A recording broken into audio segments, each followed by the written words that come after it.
요한복음 1장 1절로부터 4절 그리고 14절 말씀입니다. 제가 한 절 읽고 우리 모든 성도님들께서 한 절 읽겠습니다. 제가 1절 말씀을 먼저 읽겠습니다.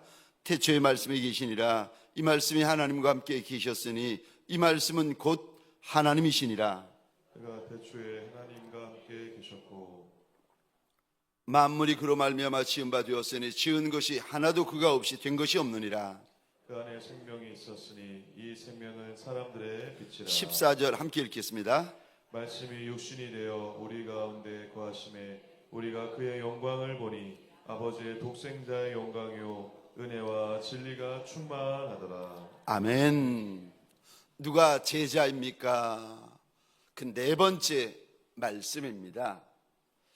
말씀 훈련. 제자에게는 누구도 예외 없습니다. 반드시 제자 훈련이 있습니다. 뭐 이런 훈련 저런 훈련, 특별히 저 시간이 되면 재정 훈련, 하나님께서 재정을 철저히 다루십니다. 그래서 훈련을 통과하신 이들에게 하나님께서 많은 재정에 또 복을 부어 주시고, 특별히 물질을 사랑하는 것이 일만 악의 근원이다라고 말씀하시는데, 그런데 재정 훈련을 통과하신 분들에게 하나님께서 축복을 주시는데, 재정을 하나님의 나라를 위하여 많이 쌓기를 원하세요.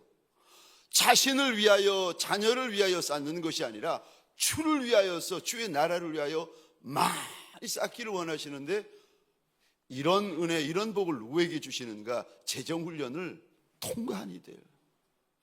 여러분, 이제 제자는 특징이 제자 훈련이라고 말씀을 드리는데, 오늘 그 네 번째 시간 말씀 훈련에 대하여 함께 말씀과 은혜를 함께 나누기를 원합니다. 제가 이번에 미국 여름 휴가에 가가지고 휴가 내내 그 말씀을, 그리고 휴가 내내 저를 사로잡았던 한 단어가 있었습니다. 이 단어 앞에 제가 그날 참 많이 눈물을 쏟았는데, 캐서린 쿨만이라는 여자 목사님이신데 성령 사역자세요. 지금은 천국 가신 정말 좋은 그 목사님이신데, 이분의 설교 중에 이런 단어 하나가 나옵니다. 승리하는 세 가지 열쇠에 대해서 이야기를 하시는데, 저 설교 중에 나온 이 단어입니다. 말씀에 잠기는 삶. 말씀에 잠긴 삶. 이 단어 한 단어 앞에서 제가 그날 하루 종일 얼마나 눈물을 쏟고, 그리고 휴가 기간 내내 이 단어 하나가 저를 사로잡았는지 모릅니다.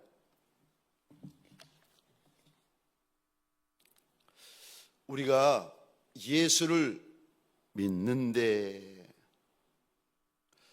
예수의 제자된 이들에게 우리 주님께서 이리 말씀하십니다. 예수 따라와라, 예수 따라와라. 근데 그 예수가 오늘 요한복음 1장에 보면 말씀이 육신이 되어 우리 가운데 오신 하나님이라고 일러주십니다. 그러니까 예수가 누군가 하면은 말씀이 예수시다, 말씀이 하나님이시다, 말씀이 빛이다, 말씀이 생명이다, 말씀이 우리 인생 가운데 내 발의 등, 내 길의 빛이다.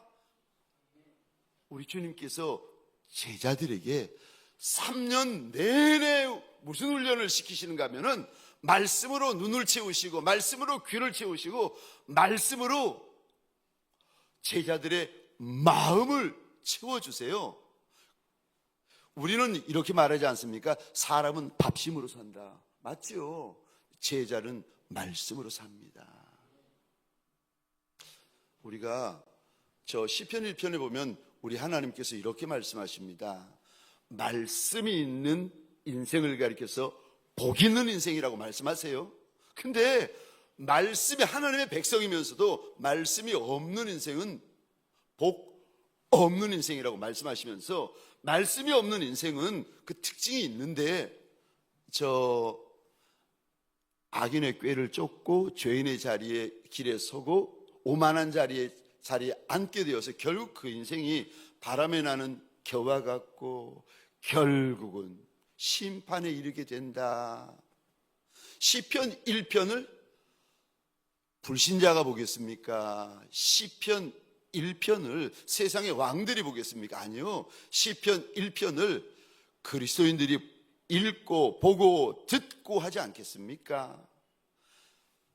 예수 믿는 예수의 사람인데, 예수 따라가는 예수의 사람인데 안에 말씀이 없는 거예요. 예수를 믿는데 말씀이 없으면 그분은 어떤 인생을 살게 되어지는가 하면은 복 있는 삶을 살게 되는 것이 아니라 서로 구원은 받을 수 있을지 모르지만 저는 그렇게 믿습니다. 말씀이 그 안에 없으면, 말씀이 예수이기 때문에 그분이 구원을 받을까? 저는 정말 무섭습니다. 양들이 지옥 가는 것은 목자 책임이라고 주님이 그러시는데, 저는 여러분들이 제가 지옥 갈까 봐 무섭고 여러분들이 지옥 갈까 봐 정말 무서워하는 목사입니다. 그래서 천국 설교, 지옥 설교, 상급 설교에 대해서 간혹 하는데, 말씀이 없는데 과연 이분이, 아니 교회 오래 다니고 예배 오래 드리고 직분 오래 받고 하나님의 음성을 듣고 그거 가지고 목사한다고 천국 갈까? 말씀이 없는데. 저와 여러분들이 문제를 만나잖아요. 우리가 인생이 광야길이고 골짜기 길이고, 골짜기보다 더 심한 어려움을 당하는 분들이 계세요. 저는 그런 인생을 용광로 인생이라고 부릅니다. 우리 가운데 광야 인생도 계시고 우리 가운데 골짜기 인생도 계시고 우리 가운데 그것보다 더한 용광로 인생이 있습니다. 예수를 믿어도 하나님의 백성들도 광야를 지나고 하나님의 백성들도 출애굽한 다음에 골짜기 길을 지나갔습니다. 저와 여러분들도 예외 없습니다. 어떤 이들은 우리 가운데 그나마 광야 인생을 지나가고 있고, 어떤 이들은 골짜기 인생을 지나가고 있고, 어떤 이들은 남들과는 비교할 수 없는 그 어려움이나 환난이나 고난이나 이야기를 들으면 눈물 나는 분들 많으세요.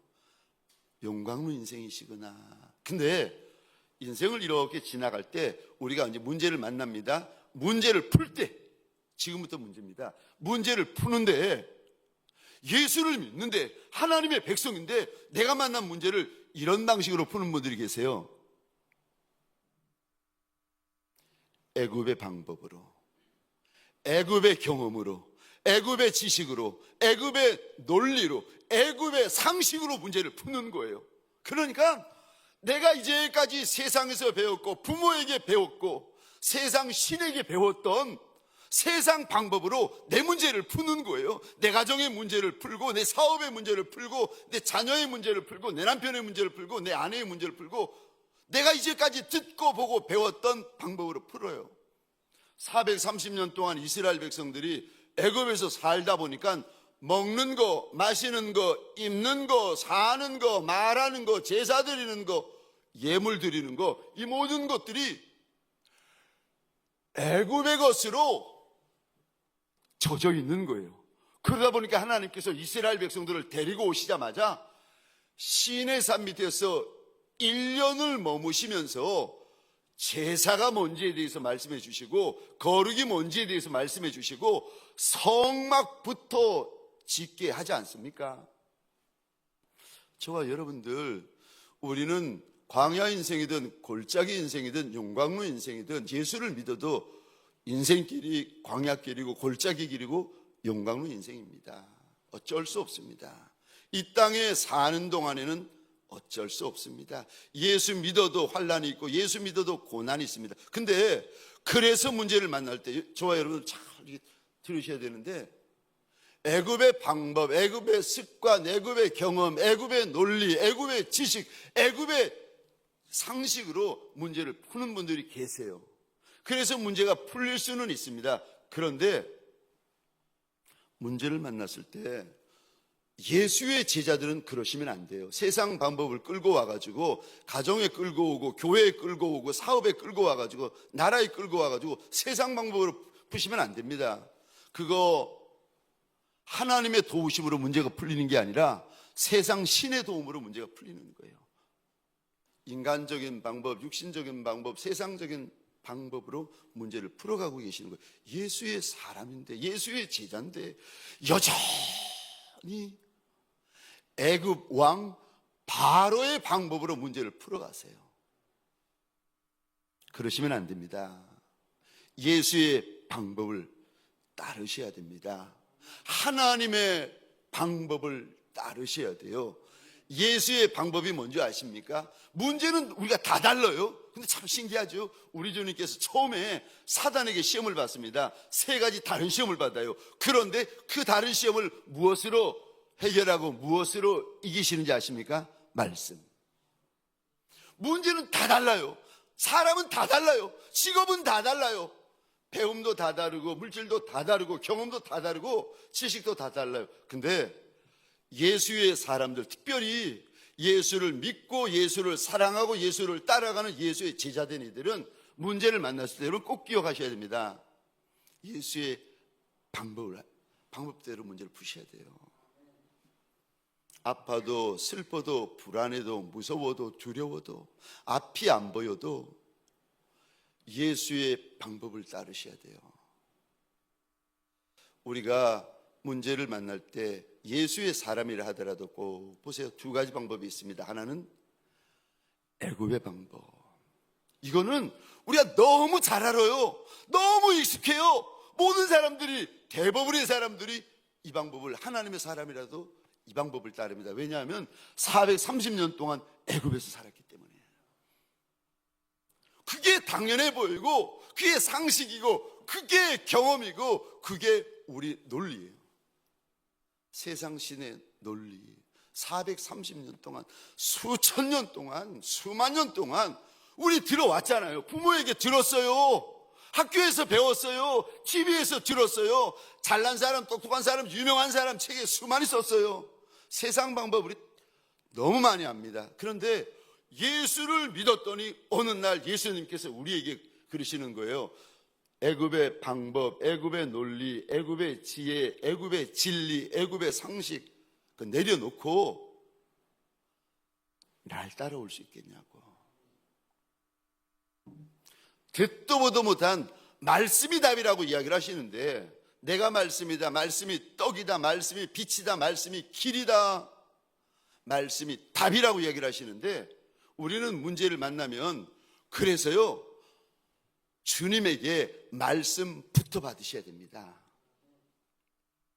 저와 여러분들이 광야에서 문제를 만나든 골짜기에서 문제를 만나든 용광로에서 문제를 만나든 문제를 만나가지고 놀란 인생들에게 꼭 부탁을 드립니다.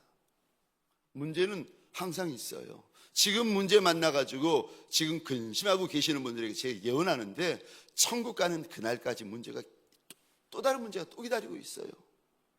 문제 만났을 때 세상의 방법, 애굽의 방법, 사람의 방법, 인간의 논리, 인간의 지혜, 인간의 경험으로 문제를 푸시겠습니까? 그러지 않으면 예수의 방법, 하나님의 방법, 성령님의 방법, 하늘나라 방법으로 문제를 푸시겠습니까? 그 방법이, 하늘나라 방법이 뭡니까? 말씀. 문제가 우리를 덮칠 때 사랑하는 성도님들에게 소원합니다. 말씀부터 여시기를 주의 이름으로 축원합니다. 예수의 제자들은 말씀으로 시작해서 말씀으로 끝납니다. 예수의 제자들은 말씀이 밥이고, 예수의 제자들은 말씀이 지혜고, 예수의 제자들은 말씀이 열쇠입니다. 예수의 제자들은 손에 돈을 쥐고 계시면 안 돼요. 그래서 주님께서 저 개인이나 가정이나 사업장이나 교회나 나라나 재정훈련을 시키시는 거예요. 재정훈련을, 이런 문제를 만났을 때 우리가 누구의 방법으로 문제를 푸는지를 주님께서 이렇게 지켜보십니다. 1번, 2번, 3번, 5번, 10번. 그래서 떡의 주인이 예수인 것이 드러나면, 물질의 주인이 예수인 것이 드러나면, 생명의 주인이 예수인 것이 드러나면 내 인생의 부귀, 영화, 빈부귀천 모든 것들의 주인이 정말 예수인 것이 입술로야 누군지 못하겠습니까? 정말 드러나면 그때부터는 우리가 생각할 수도 없고 상상할 수도 없고 계산할 수도 없는 은혜와 분복과 영광을 우리에게 부어주십니다. 왜냐하면 그 모든 것들의 주인이 우리 주님이시기 때문에 그렇습니다. 말씀 훈련을 받으셔야 되는데, 말씀 훈련을 잘 받으셔야 되는데, 말씀 훈련을 받으시려면 첫 번째요, 날마다 읽어야 합니다. 말씀을 매일 읽어야 합니다. 읽기에는 다른 왕도가 없습니다. 날마다입니다.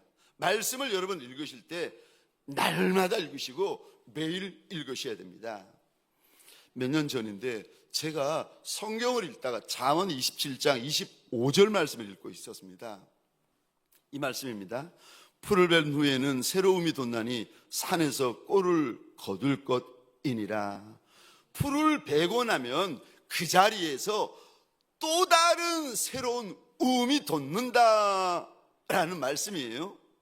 그래서 산에 올라가서 이전에 풀을 벤 그 자리에서 또 풀을 벨 수 있다고 하나님께서 말씀하신 내용이었습니다. 제가 이 말씀을 이렇게 읽다가 하나님 앞에 이런 질문, 이런 고백을 드렸습니다.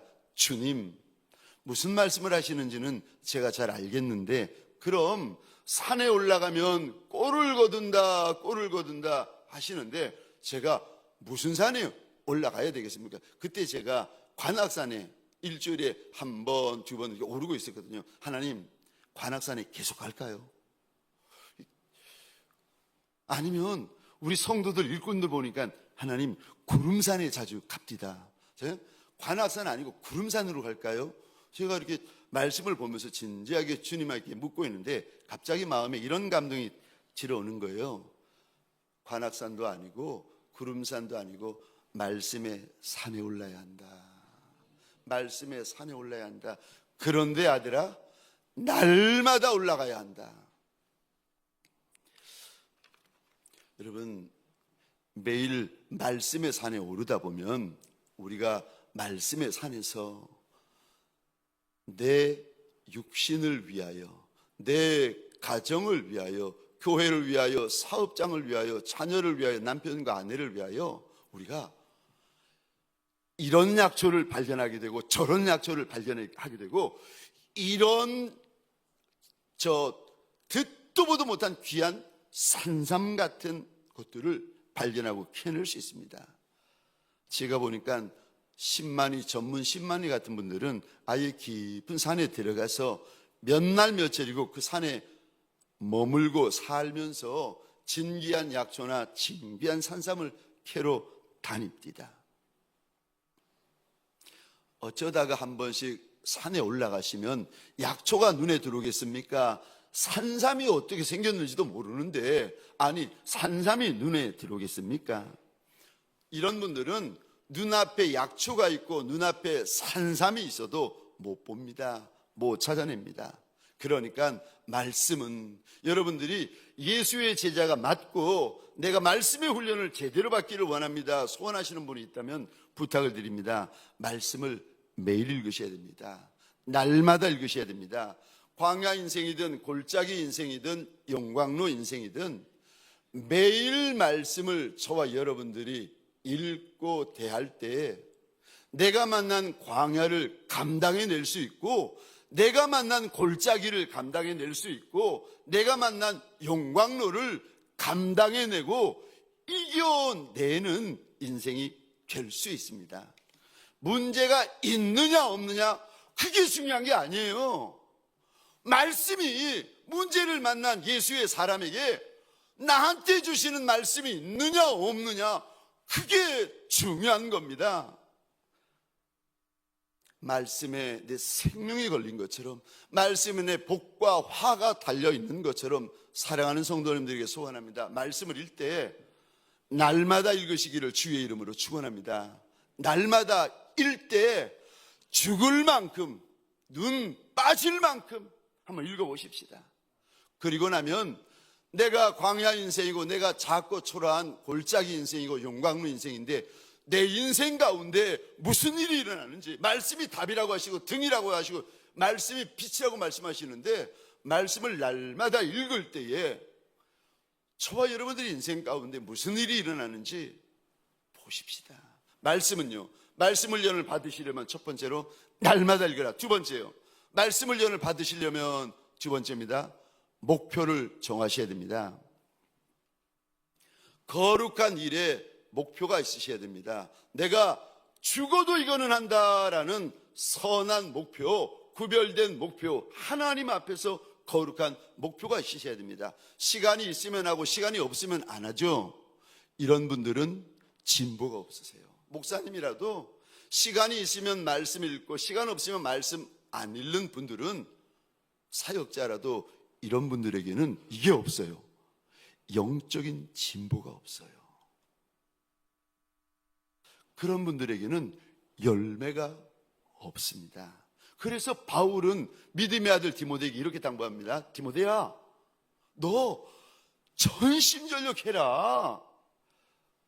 주님께서 땅에서든 하늘에서든 육의 일이든 영의 일이든 크게 들어쓰시는 종들이 있으세요. 이런 분들 가만히 보면은 주님 앞에서 전심전력을 합니다. 사명에 전심전력하고 사역에 전심전력하고 선한 일에 전심전력합니다. 저 말씀을 연을 받으실 때에 목표가 있으셔야 됩니다. 내가 하루에 한 장은 죽어도 읽는다. 내가 하루에 석 장은 죽어도 읽는다. 하루에 10장은 무슨 일이 있어도 읽는다. 목표가 있으셔야 됩니다. 만약에 죄송합니다, 우리 가운데 내가 하루에 몇 장 읽어야지 목표가 없는 분들은 성경을 안 읽겠다고 작정하신 분과 똑같습니다. 바울은 이렇게 고백합니다. 고린도전서 9장 26절입니다. 그러므로 나는 다름질하기를 향방 없는 것 같이 아니하고 싸우기를 허공을 치는 것 같이 아니하며. 바울이 우리와 똑같이 예수 제자, 예수 종의 길을 걷고 있습니다. 근데 나는 여기저기 동쪽에 한번 치고 서쪽에 한번 치고 남쪽에 한번 치고 북쪽에 한번 치고 향방 없이 서대는 이들과 같지 않다는 겁니다. 바울에게는 분명한 목표가 있었습니다. 사랑하는 성도님들에게 소원합니다. 큰 목표든 작은 목표든 목표가 있는 종들이 되시기를 주의 이름으로 축원합니다. 제가 몇 년 전이었는데, 그때 제가 이제 여름 휴가를 떠나면서 작정을 했습니다. 하루에 내가 40장 성경을 읽어야 되겠다. 말이 40장이지 저 페이지로 치면 80페이지 아니겠습니까? 여름 휴가 때는 어째 죽는 둥 사는 둥 끙끙거리면서 이제 했는데, 막상 휴가가 끝나고 나니까 이게 안 되는 거예요. 그래서 제가 다시 목표를 수정했습니다. 야, 40장이 안 되면 절반으로 줄여보자. 20장 한번 해보자. 아이고, 20장도 안 되는 거예요. 저 어려워도 힘들어도 사랑하는 성도님들에게 소원합니다. 저와 여러분들의 마음 안에, 저와 여러분들의 심령 안에 거룩한 목표가 있으시기를 주의 이름으로 축원합니다. 그가 예수 그리스도의 좋은 병사가 됩니다. 세 번째로, 말씀 훈련을 받으실 때의 세 번째 원칙입니다. 함께 하시기 바랍니다. 말씀을 읽고 말씀을 묵상할 때에 읽고 묵상한 것을 함께 나눌 그룹을 만드시면 정말 좋습니다. 두 분이나 세 분 그룹을 만드시거나 아니면 목장 있는 식구들과 함께 그룹을 만들어서 카톡으로 함께 나누시면 좋습니다. 전도서 4장 9절 10절입니다. 제가 읽겠습니다. 두 사람이 한 사람보다 나음은 그들이 수고함으로 좋은 상을 얻을 것임이라. 혹시 그들이 넘어지면 하나가 그 동물을 붙들어 일으키려니와 홀로 있어 넘어지고 붙들어 일으킬 자가 없는 자에게는 화가 있으리라. 선한 훈련을 함께하는 동역자들이 있으면은 여러분, 저와 여러분들이 흔들릴 때 그가 붙잡아주고, 요동할 때 그가 붙잡아주고, 마음이 꺾일 때 붙잡아 줍니다. 말씀 훈련을 여러분들이 받으시려면 꼭 함께하는 이가 있으면 더욱 유익합니다. 그리고 마지막 네 번째로, 말씀 훈련의 네 번째 원칙입니다. 집중하셔야 됩니다.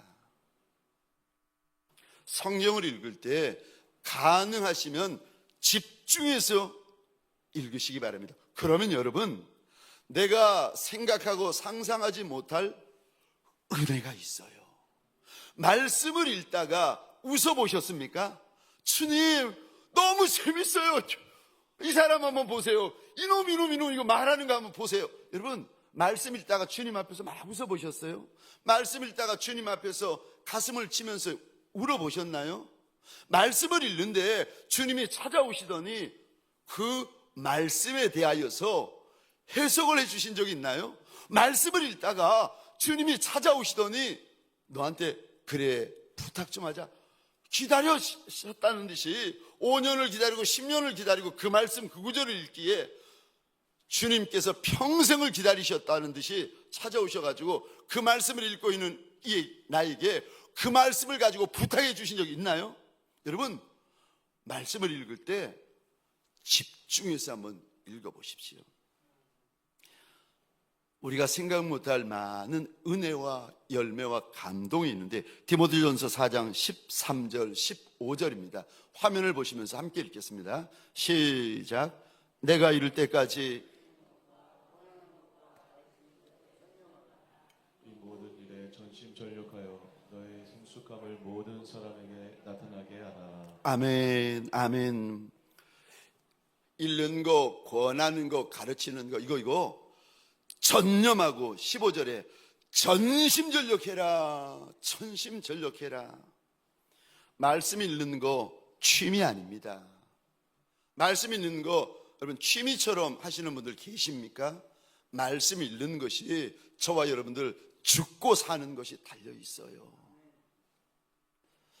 전심전력하셔야 됩니다. 시간이 되시면은 혹시라도 그날 공휴일인데 하루 종일 시간이 되시면 새벽기도 나오셔서 아침부터 점심 저녁 점심 도시락 하나 싸와가지고 이곳에 앉으셔서 예수님의 발등상 앞이라 생각하고 마리아처럼 발등상 가장 앞에 달려 나오셔서 말씀을 여시고 창세기에서부터 여시던, 아니면은 저 마태복음 신약에서부터 여시던, 그렇지 않으면은 시편을 여시던 말씀을 여시고 아침부터 저녁까지 눈에 불을 켜고 말씀을 한번 읽어보시기 바랍니다. 10시간, 15시간. 처음에 말씀을 읽으면 이런 역사가 일어납니다. 지루해요. 말씀을 집중해서 읽잖아요. 이런 역사가 일어납니다. 힘들어요. 따분해요.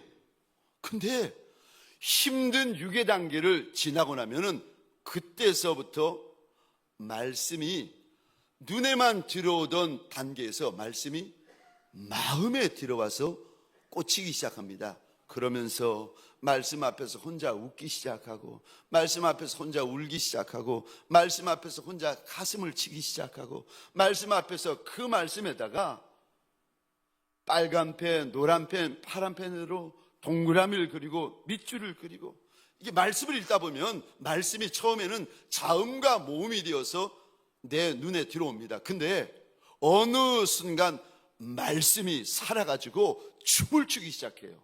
그래가지고 이 말씀이 내 눈에도 들어오고 내 귀에도 들어오고 입에도 들어오고 내 심령 가운데 들어오기 시작합니다. 처음에는 내가 말씀을 읽습니다. 나중에는요 말씀이 나를 읽기 시작합니다. 말씀이 내 머리끝에서부터 발끝까지 나의 과거와 현재와 미래를 말씀이 나를 점검하기 시작하십니다. 말씀을 읽다 보면 눈이 열립니다. 말씀을 읽다 보면 저 둔한 귀가 열립니다. 말씀을 읽다 보면 둔한 마음 안에 깨달아지는 은혜와 역사가 있습니다. 말씀을 읽다 보면 저와 여러분들 집중해서 말씀을 읽잖아요. 그러다 보면 주님이 나에게 오셔서 주시는 부탁도 있고 당부의 말씀도 있고 약속도 있습니다. 우리 가운데 TV를 하루에 2시간씩 3시간씩 성실하게 꾸준히 보시는 분들이 계시잖아요. 이런 분들에게는 TV에 영성이 생깁니다. 그래서 드라마 박사가 되시는 거예요. 이런 분들은 탤런트 이름만 아는 것이 아니라 탤런트의 대사까지 줄줄줄줄 외세요. 드라마의 영성을 가지신 분들, TV의 영성을 가지신 분들. 어떤 분들은 TV의 영성은 없는데 인터넷의 영성이 있어요. 하루 종일 인터넷 보십니다. 하루 종일 동영상을 보세요. 있어야 될 말씀의 영성은 없고, 없어도 되는 TV의 영성, 인터넷의 영성, 동영상의 영성은 가득해진 종들이 있습니다. 우리가 예수의 제자인데 예수의 말씀에 목숨을 걸지 않으면, 예수의 말씀에 집중해서 읽지 않으면 우리가 세상을 살고 있기 때문에, 육을 입고 있기 때문에 우리 안에 무엇이 만들어지는가 하면 이런 것들이 만들어집니다. 정욕의 영성, 안목의 영성, 자랑의 영성, 육신의 영성. 그 모든 것들이 애굽에서부터 시작되는 거라니까요. 430년 동안 이스라엘 백성들이 애굽에서 먹고 마시고 살았는데 입만 열면 애굽이 튀어나오는 걸 어떻게 하겠습니까? 시간이 없어서 목사님 말씀을 읽을 시간이 없습니다. 제가 방법을 알려드리겠습니다. 말씀을 위해서 다른 것들을 끊어보시기 바랍니다. 혹시 삼시세끼 드시는 분들 계시죠? 죄송합니다. 2끼만 드셔보세요. 보니까 안 죽습니다. 주님께서 분명히 이렇게 말씀하십니다. 말씀이 있는 인생 복 있는 인생이다. 말씀이 없는 인생 복 없는 인생이다. 말씀을 위하여서 저와 여러분들을 절제하고, 말씀을 위하여서 저와 여러분들 끊어야 될 것들을 끊고 말씀을 위하여 시간을 많이 투자하시기 바랍니다.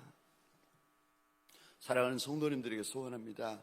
날마다 말씀을 읽을 때 죽을 만큼 말씀을 읽고, 죽을 만큼 말씀을 묵상하고, 죽을 만큼 말씀에 순종하십시다.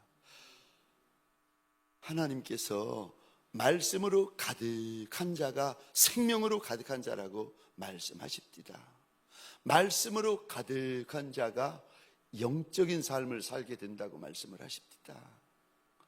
말씀이 가득해야 영적인 전쟁에서 이길 수 있습니다. 그러지 않으면 문제 만날 때마다 저와 여러분들이 요동하고, 문제 만날 때마다 흔들리고 감당해낼 수가 없습니다. 말씀이 있으면 말씀이 내 인생의 길이 되고 빛이 되어서 저와 여러분들 견고한 예수 그리스도의 용사가 될 수 있습니다.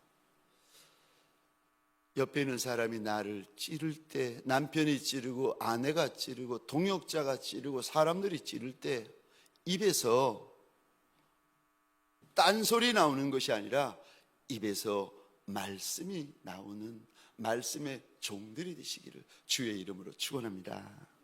우리 시간 함께 찬양하십시다.